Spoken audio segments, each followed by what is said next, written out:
Hello, I'm Dominic Walker, JMW's Inside Man. My guest is Daniel Martin. Daniel is a partner at JMW's Business Crime and Regulation Department and based in our London office. So, Daniel, we've spoken previously about the ugly side of the beautiful game. Just wonder if you wouldn't mind giving us a recap of, well, the disgusting scenes that we've seen on social media in recent months. Well, we've seen what feels like an explosion of noise around this issue over the past few months, and in a modern world seemingly driven and dominated by social media, the threat of racial and discriminatory abuse online has really come to the forefront of our social discourse and our political agenda, and quite rightly as well. It started with England this summer, despite the team making history, making our country proud by getting to the final of the Euros.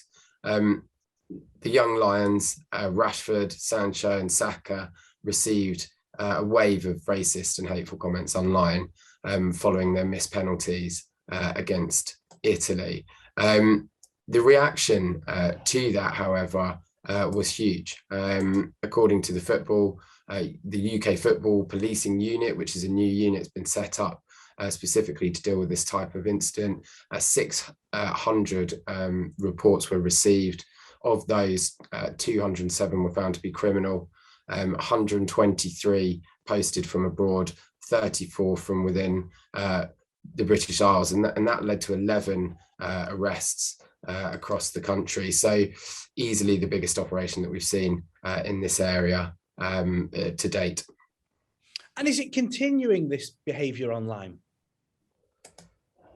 Depressingly, yes, it is. But we've also seen footballers involved use their platforms to highlight the issue and to campaign visibly against racism and online abuse. And most recently, we've seen retired players who are now working in the media, big names such as Jermaine Jenas and Thierry Henry, giving interviews in which they've raised the issue, and by bringing the attention of the country down on racist trolls, the weight of public opinion is very much shifting against those people who abuse others online, and also against the tech companies who seemingly do fairly little to stop it. Just this weekend, in fact, we saw Wilfried Zaha, the Crystal Palace player, suffer racist abuse online. He actually called out Instagram and called on them to start taking this issue seriously. Daniel, do the courts take it seriously? They do.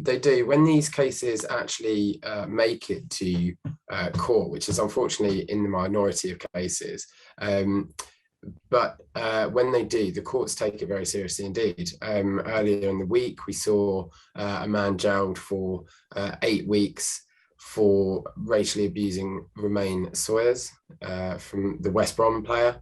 And just this morning, actually, Westminster Magistrates Court, Nathan Blagg, a 21-year-old Chelsea fan from Retford in Nottinghamshire, was sentenced to 8 weeks immediate custody for posting a series of really vile anti-Semetic tweets aimed at Tottenham fans in the run-up to matches between the two clubs. So these cases really demonstrate actually that the courts are unwilling to suspend sentences, even for first-time offenders for this type of behaviour. And Daniel, what else can be done? Well, in my view, actually, more prosecutions are needed. There needs to be a visible crackdown on this type of behaviour, and victims need to be heard.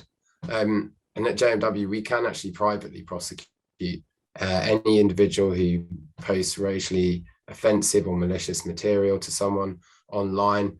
And as today's case shows, the end result will very likely result in prison and send a strong deterrent message to others that this is just simply not acceptable. Daniel, thank you very much for your insight. If you'd like to speak to Daniel, you can email insideman@jmw.co.uk or call 0161 82 81 999. I'm Dominic Walker, JMW's Inside Man.